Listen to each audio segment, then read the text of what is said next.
말씀 제목은 선지자로 살아가기입니다.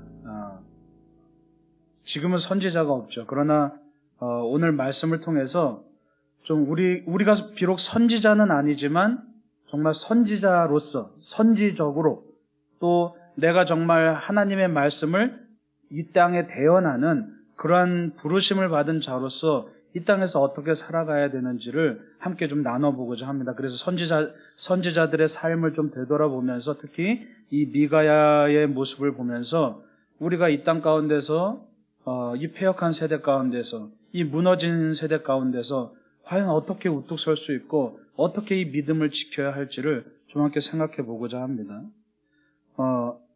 오늘 말씀이 어떤 장면이냐 하면 아합이 이제 전쟁을 일으키기 위해서 먼저 하나님의 뜻을 물어보려고 합니다.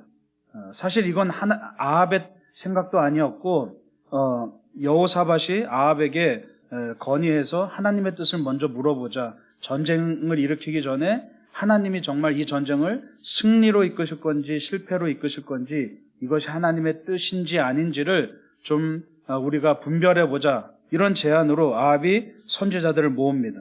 그래서 400명의 선지자들을 모아서 이 전쟁이 승리로 끝날 것이냐 실패로 끝날 것이냐 하나님의 뜻이냐 아니냐를 물어봅니다. 그런데 400명의 선지자들이 하나같이 이 전쟁은 승리로 끝날 겁니다. 그렇게 대답을 합니다. 그런데 왜 그 400명의 선지자들이 다 이 전쟁에 승리할 것이라고 이야기했냐 하면 다른 것이 아니라 아합이 이 전쟁을 일으키고 싶었기 때문이죠. 다시 말해서 이 400명의 선지자들은 아합의 비위를 맞추기 위해서 다 하나같이 이 전쟁을 승리할 겁니다라고 그렇게 아합에게 동의하는 그런 모습을 보게 됩니다. 그런데 아합이 이 얘기를 듣고 나서 이제 많이 흡족한 가운데서도 뭔가 찜찜함이 있습니다. 뭐냐 하면 자기한테 맨날 비판을 하고 자기한테 맨날 똑바로 하라고 그렇게 말하는 선지자 한 명이 있었습니다. 그게 바로 미가야라는 선지자입니다. 그래서 이 아합이 미가야를 마지막에 부르기 위해서 사신을 보냅니다. 그래서 이 사신이 미가야에게 가서 지금 400명의 선지자들이 다 하나같이 아합에게 흡족하게 하기 위해서 이 전쟁이 승리할 것이라고 예언했으니까 당신도 화를 당하지 않으려면 이 전쟁이 승리할 것이라고 그렇게 말 한마디 하면 당신도 대우받으면서 아합에게 칭찬받으면서 그렇게 앞날이 좀 보장될 겁니다. 그러니까 한마디만 그냥 전쟁이 승리할 겁니다. 이 한마디만 좀 해주십시오라고 그렇게 13절에 이야기하는 겁니다. 그런데 14절에 뭐라고 미가야가 대답합니까? 내가 하나님께 맹세하는데 여호와께서 내게 말씀하시는 것 곧 그것을 내가 말하겠다. 아합이 원하는 대답이 아니라 하나님이 말씀하시는 것 그것을 내가 어떤 일을 당하더라도 그것을 내가 말을 전하겠다라고 그렇게 고백을 합니다. 오늘 그 14절의 말씀 미가야가 주님의 말씀대로 말하겠다고 하는 그 말씀은 사실 여러분 말이 그렇지 굉장히 어려운 일입니다. 오늘 말씀 이후에도 보면 미가야가 이 말을 함으로 인해서 옥에 갇힙니다. 옥에 갇히고 고문을 받기 시작합니다. 사실은 우리가 하나님의 말씀을 전한다는 것 굉장히 어려운 일입니다. 우리가 또 많은 설교들을 통해서 또 우리가 날마다 말씀을 묵상하면서 하나님의 말씀을 내 주변에 내 이웃들에게 전해야지, 내 가족들에게 전해야지 라고 말하지만 또 우리가 전도해야지, 열심히 예수님 믿으라고 내 주변 사람들한테 전도해야지 라고 쉽게 말하지만 또 길거리에 나가서 열심히 예수님 믿으세요, 예수님 믿으세요 라고 쉽게 이야기할 수 있지만 사실은 여러분 오늘 이 14절에 하나님의 말씀대로 내가 말하겠다라는 것은 굉장히 많은 의미를 품고 있고 이것은 사실은 우리의 모든 것을 내어주어야 하는 굉장히 중요한 의미를 가지고 있습니다. 왜냐하면 하나님께서는 선지자들에게 예언을 주실 때 항상 그들의 삶에서 그 메시지대로 살 것을 요구하셨습니다. 그냥 너 가서 이 말 전해라 이렇게 끝나는 것이 아니에요. 항상 선지자들을 보면 하나님의 말씀을 받을 때 그 말씀만 받고 전하는 것으로 끝나는 것이 아니라 자기의 삶을 완전히 다 내어놓아야 됐었습니다. 여러분, 이사야는 어떻습니까? 이사야는 애굽의 패망을 상징하기 위해서 3년 동안 벗은 몸과 벗은 발로 그렇게 걸어다니고 그렇게 살았습니다. 에레미야는 어떻습니까? 에레미야는 바벨론에 의해서 이스라엘 유다 땅이 정복당해서 종의 멍에를 짊어질 것을 상징하면서 자기 스스로 멍에를 지고 살았어요. 에스겔은 어떻습니까? 머리카락과 수염을 잘라서 그걸 세 등분해서 불에 태우고 바람에 날렸습니다. 유다가 흔적도 없이 사라질 것을 예언하기 위해서 그런 기이한 행동을 했습니다. 호세아는 어떻습니까? 정말 호세아야말로 이 이스라엘의 음란한 영적인 상태, 우상 숭배를 하는 이 음란한 영적인 상태를 고발하기 위해서 호세아는 스스로 음란한 여인인 고멜과 결혼해서 고통스러운 삶을 살 수밖에 없었습니다. 무엇을 이야기하는 겁니까? 말씀을 입으로만 전한 것이 아니라 하나님의 말씀을 자신의 삶으로 상징적으로 그렇게 살아냈다는 얘기입니다. 바로 그들의 삶이 비유가 된 겁니다. 예수님께서 천국을 우리에게 가르쳐 주시기 위해서 수많은 비유를 드시죠. 왜 그렇습니까? 쉽게 설명해 주시기 위해서입니다. 우리가 이해하기 쉽게 하시기 위해서입니다. 이 많은 선지자들이 하나님의 말씀을 우리에게 전하기 위해서 단지 말로만 전한 것이 아니라 그 삶으로 그렇게 살아냈다는 얘기입니다. 그렇기 때문에 우리가 하나님의 말씀을 누군가에게 전한다는 것은 사실 여러분 그렇게 굉장히 쉬운 게 아닙니다. 그냥 길거리에 나가서 물티슈 하나 주면서 예수님 믿으세요라고 해서 하나님의 말씀이 전달된다는 게 아닙니다. 이 선지자들의 모습을 보십시오. 또 예수님의 제자들의 모습을 보십시오. 하나님의 말씀을 전한다는 것은 나의 모든 것을 내어놓아서 내 삶으로 그 말씀대로 살아서 내 삶이 말씀이 되어서 그들에게 전해지는 것, 바로 그것이 진정한 복음이고 그것이 진정한 선지자의 삶이라는 것을 오늘 이 말씀을 통해서 보여주고 있죠. 우리의 삶이 하나님의 말씀의 비유가 되어야 되는 줄 여러분 믿으시기 바랍니다. 여러분의 삶이 비유가 되어야 됩니다. 저 장로님, 저 권사님, 저 집사님의 삶을 보니까 하나님께서 살아계시구나. 저분을 보니까 하나님의 말씀이 살아있구나. 그 말씀이 그냥 생각으로 그치는 것이 아니라 그 말씀이 실제로 역사하고 있구나라는 것을 우리 삶으로 비유로 드러내야 된다는 얘기입니다. 비록 우리는 선지자가 아닐지언정 우리는 그 선지자적인 삶을 살아가야 된다는 얘기입니다. 여러분, 예전에 제가 말씀을 통해서 우리 스스로가 십자가라고 이야기했습니다. 이 십자가가 상징하는 것이 뭡니까? 예수 그리스도의 복음의 그 능력과 그 구원의 능력을 상징하는 것이죠. 그래서 우리가 그 비유로서 십자가가 되어야 된다고 말씀드렸습니다.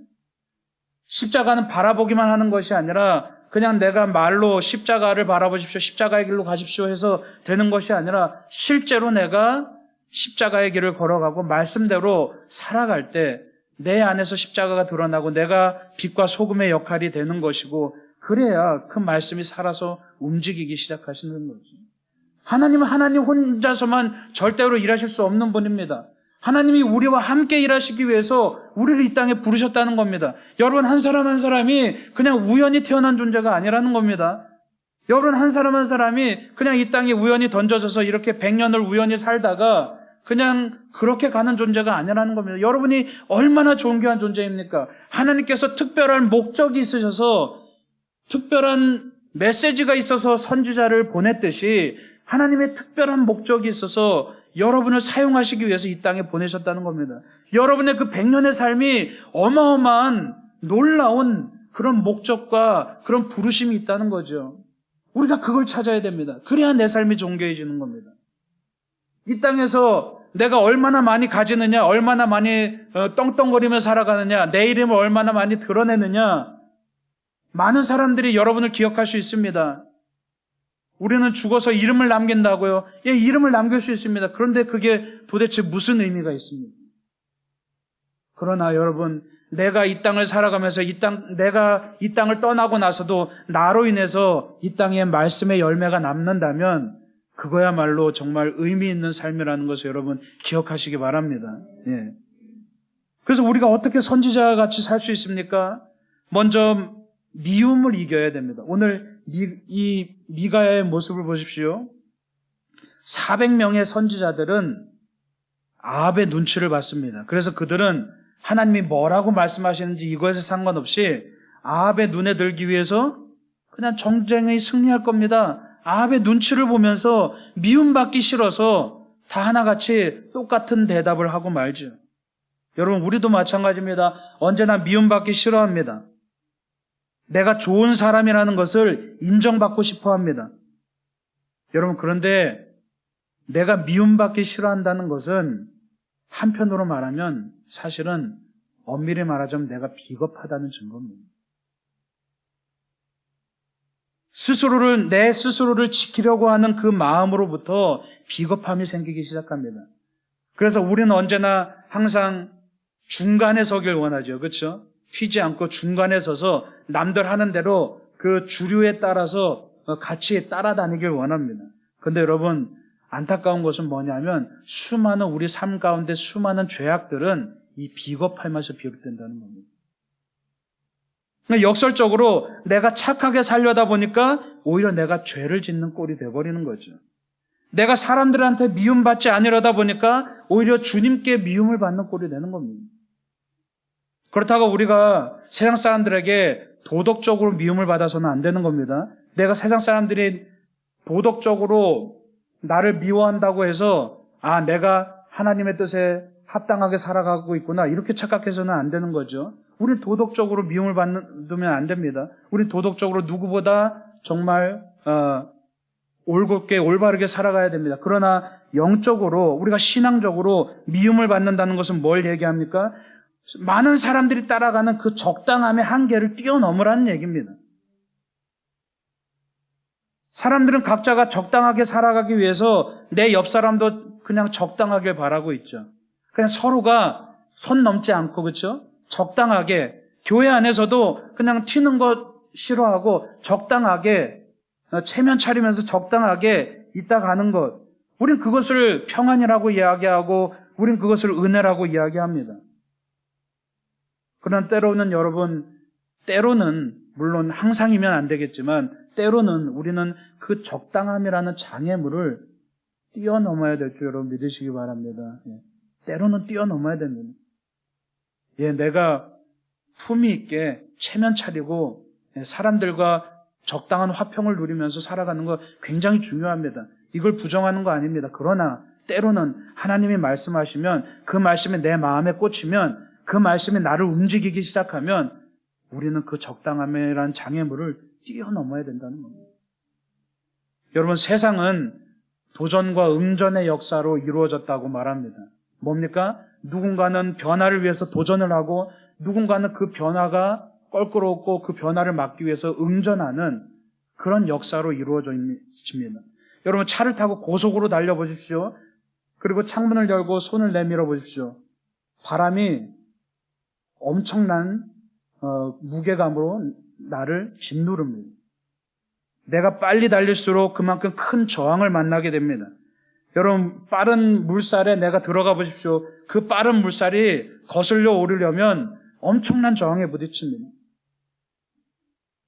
때로는 내가 미움이라는 그 응력을 받는다는 뜻은 내가 지금 주님 앞에 나아가고 있다는 또 다른 뜻이 된다는 얘기입니다.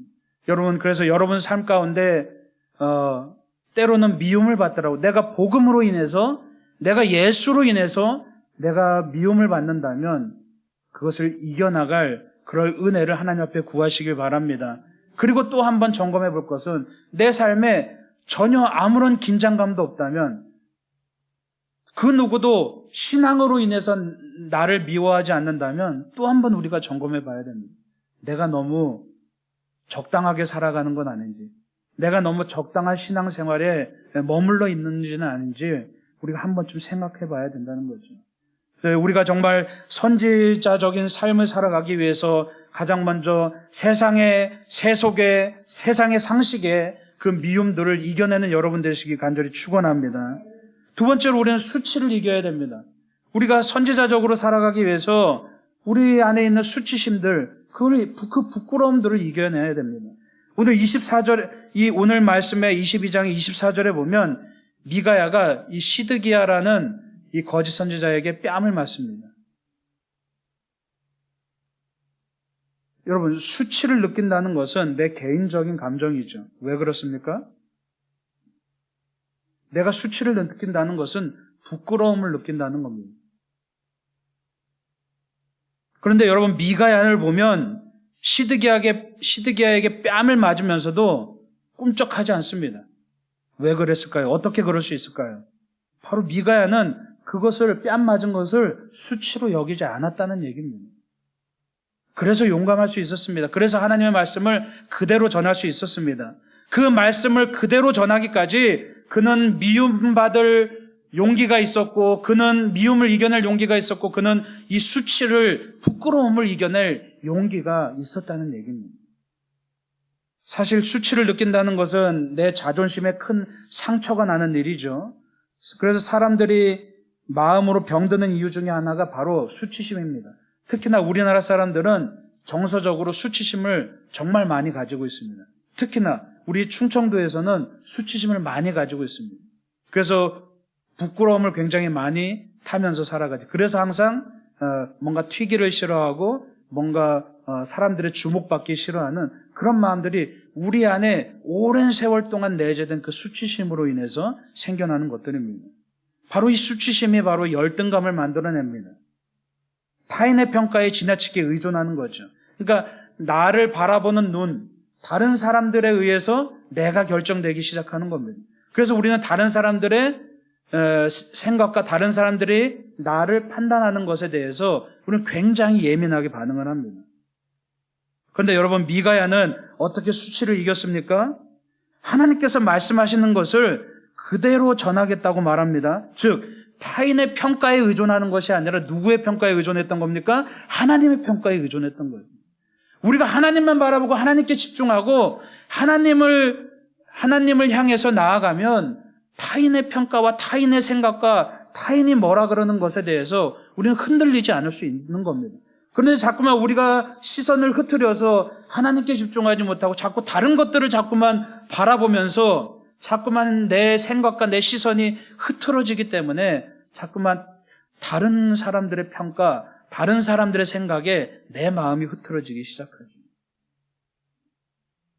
미가야는 뭡니까?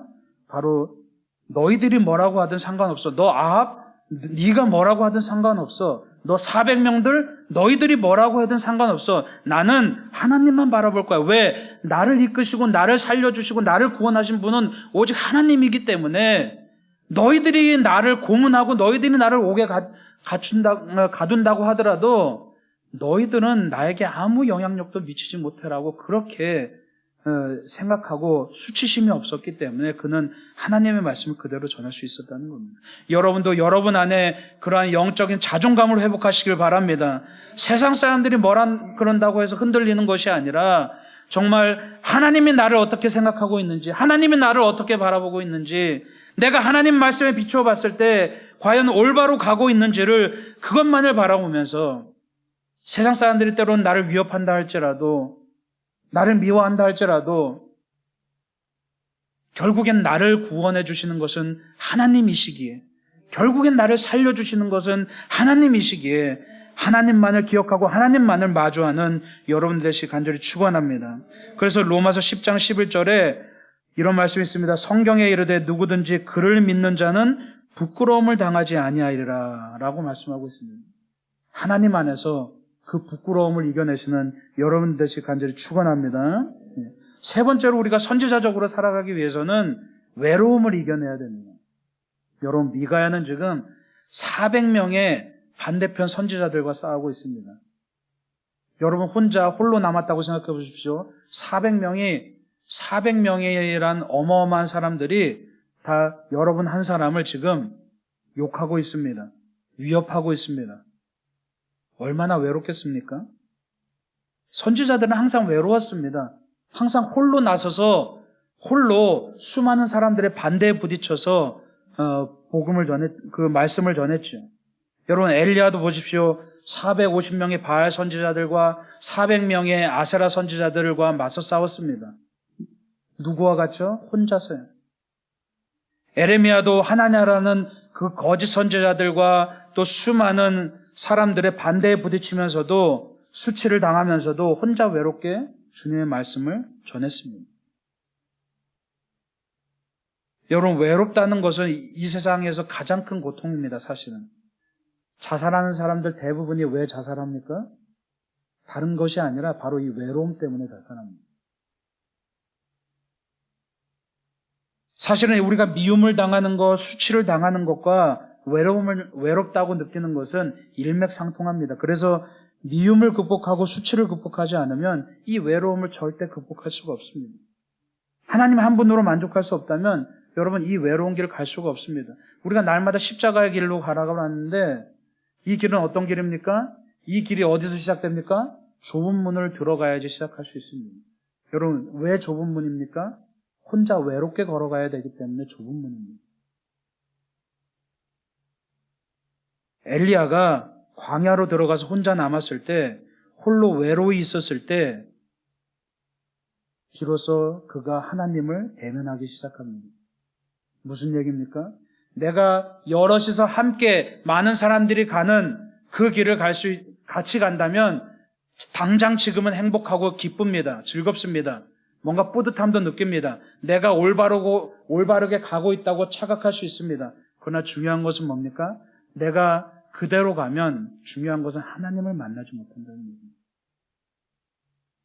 우리가 하나님은 내가 외로이 있을 때 만날 수 있는 분입니다. 그래서 우리가 외로움과 고독을 구분합니다. 외로움은 뭡니까? 나는 원하지 않는데 타의적으로 내가 홀로 있는 것을 외로움이라고 이야기합니다. 그런데 고독은 좀 다릅니다. 고독은 영적인 의미로 내 스스로 외로워지는 겁니다. 내 스스로 그 수많은 사람들의 분주함과 수많은 사람들의 시끄러움에서 내가 벗어나서 하나님을 만나기 위해서 내가 홀로 서 있는 것을 바로 고독이라고 이야기합니다. 외로움은 여러분 고독을 통해서만 이겨낼 수 있을 줄 믿습니다.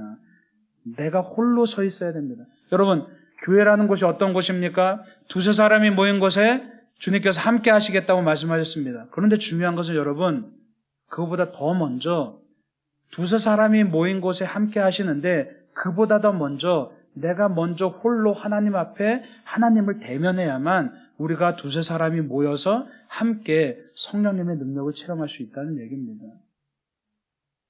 가장 먼저 우리가 함께 교회로 모여서 함께 신앙생활하고 함께 합심하여서 함께 신앙생활하기 이전에 여러분 각자 한 사람 한 사람이 먼저 한 사람의 어린아이로서 하나님 앞에 대면하시는 그런 여러분 되실 간절히 축원합니다. 그래서 이 성경에 보면 수많은 선지자들도 항상 하나님 앞에 홀로 대면했을 때 그때 비로소 하나님의 부르심을 받아서 사역을 할 수 있었습니다. 여러분 모세를 보십시오. 시내산 위에서 하나님을 홀로 대면했을 때 그때 비로소 그가 나아가서 사역을 할 수 있었고 이스라엘 백성들을 구원할 수 있었습니다. 예수님은요. 예수님도 홀로 새벽에 나아가서 홀로 하나님을 대면했을 때 예수님께서 그 사역들을 감당하실 수 있었고 그 십자가를 감당하실 수 있었죠. 겟세마네 언덕에서 홀로 제자들을 떼어놓고 홀로 안으로 들어가서 홀로 기도하셨을 때 홀로 하나님과 대면하셨을 때 비로소 그 힘으로 십자가를 견디실 수 있었다는 얘기입니다. 여러분 하나님의 사람이란 내가 홀로 있어도 외롭지 않고 어떤 상황에서도 하나님께서 함께 하신다는 것을 삶의 비유로 보여주는 사람이라는 것을 여러분 기억하시기 바랍니다. 내가 홀로 있어야 하나님이 함께 하신다는 겁니다. 굉장히 중요한 겁니다, 여러분. 내가 하나님과 함께 하기 위해서는 내가 홀로 있어야 된다는 얘기입니다. 여러분 안에 있는 그 외로움들, 세상의 흐름과는 정반대로 가야 하기 때문에 세상의 물결을 거슬러야 하기 때문에 그래서 부딪히는 그 외로움들을 여러분 하나님과 함께 이겨내시는 여러분 되시길 간절히 축원합니다. 오늘 22장의 25절의 말씀에 보면 시드기야 앞에서 미가야가 뭐라고 말하냐 하면 네가 골방에 들어가서 숨는 그날에 네가 볼 것이다 라고 말하고 있습니다. 그 전에 시드기야가 뭐라고 이야기하냐면 나도 하나님께 응답을 받았는데 왜 너의 예언과 나의 예언이 다르냐? 즉 누구의 예언이 맞는지 네가 어떻게 아느냐? 라고 그렇게 말하고 있습니다. 그랬더니 그랬더니 미가야가 뭐라 그러냐 하면 네가 골방에 들어가서 숨는 그날에 네가 알게 될 것이다. 이 얘기는 뭐냐 하면 나중에 결과로 알게 될 것이다라는 거예요. 즉 결과가 모든 것을 증명할 것이라는 얘기입니다. 여러분, 우리가 신앙생활을 하는데 우리의 믿음은 눈으로 보이지 않습니다. 눈으로 나타나지 않습니다. 왜냐하면 우리가 믿는 하나님이 보이지 않는 하나님이기 때문에 우리가 믿는 것이 영적인 것이기 때문에 당장 눈으로 나타나지 않습니다. 그런데 주님께서 뭐라고 말씀하십니까? 지금 눈으로 나타나지 않는데 그것이 언제 나타납니까? 열매로 드러나겠다고 말씀하고 있죠. 여러분이 이겨내는 그 미움과 수치와 외로움들은 분명히 영생이라는 그 열매로 드러나게 될 줄 믿으시기 바랍니다. 그래서 그 열매는 나만의 열매가 아닙니다. 여러분, 씨앗을 심으면 작은 씨앗 한두 개를 심으면 그 안에서 결과물이 생겨납니다. 우리는 그걸 열매라고 얘기합니다. 왜 성경에서는 그 결과를 열매라는 비유로 사용합니까? 내가 심을 때는 작은 씨앗 한두 개를 심었지만 30배, 60배, 100배의 결실로 나타나기 때문에 열매라는 비유를 쓰죠. 즉, 내가 믿음의 씨앗을 뿌릴 때, 내가 말씀대로 살아갈 때, 내가 선지자적으로 살아갈 때, 그 씨앗은 정말 미미하고 눈에 보이지 않고 당장 드러나는 것이 없다 할지라도 그 결과는 어마어마한 열매로 드러난다는 것을 여러분 기억하시기 바랍니다. 여러분 한 사람 한 사람, 어떻게 보면 정말 별 볼 일 없고 평범한 한 사람, 특별히 능력도 없고 저나 여러분이나 뭐가 다릅니까? 여기 뭐 대단한 능력을 가지신 분들이 있습니까? 그냥 우리는 평범한 소시민이잖아요. 그런데 우리 같은 이 평범한 사람 한 사람으로 인해서 하나님께서 놀라운 일들을 이 땅 가운데 행하시겠다고 몇 번이나 지금 약속하시는 겁니까? 여러분 그 하나님의 약속을 믿으시기 바랍니다.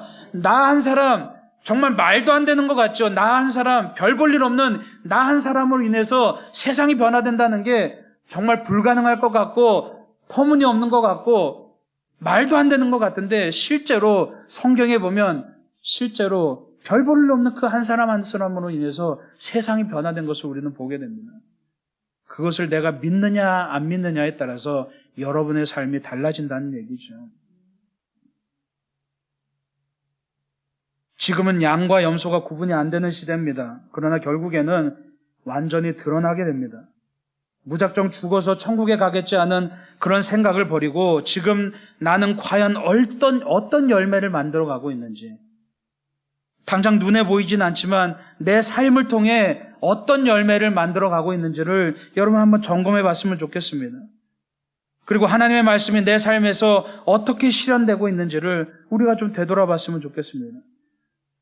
우리 주위의 사람들이 나로 인해서 복음이 심겨진다면, 내가 이 땅을 살아가면서 복음의 영향력을 끼칠 수 있다면, 그래서 나로 인해서 내 주위에 수많은 복음의 열매들이 맺혀질 수 있다면, 비록 내가 미움을 당한다 할지라도, 비록 내가 수치를 당한다 할지라도, 비록 내가 외로움에 처한다 할지라도 그 안에서 하나님께서 여러분과 함께 하신다는 것을 여러분 기억하시기 바랍니다. 내가 사망의 음침한 골짜기로 간다 할지라도, 내가 미움과 수치와 외로움의 골짜기를 걷는다 할지라도, 내가 지금 당장 눈에 보이는 것이 아무것도 없는, 당장 빛도 보이지 않는 이 외롭고 지난한 기다란 터널을 걸어간다 할지라도 주님께서 나와 함께 하시기 때문에 그 힘을 가지고, 그 믿음을 가지고 우리가 열매를 바라보면서 한 걸음 한 걸음 걸어가시는 여러분 되시길 간절히 축원합니다. 성령님께서 여러분을 도와주실 줄 믿습니다.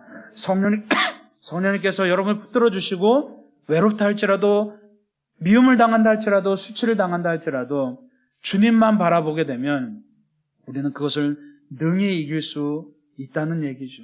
우리 그리고서 이 돌담교 교회 성도님들이 수치와 미움과 외로움의 그 장애물로부터 이겨내서 주님께 한 걸음 더 도약하는, 오직 하나님만 바라고 하나님만 집중해서 나아가는 여러분 되시길 간절히 축원합니다. 우리 이 시간 함께 다 같이 잠깐 기도하겠습니다.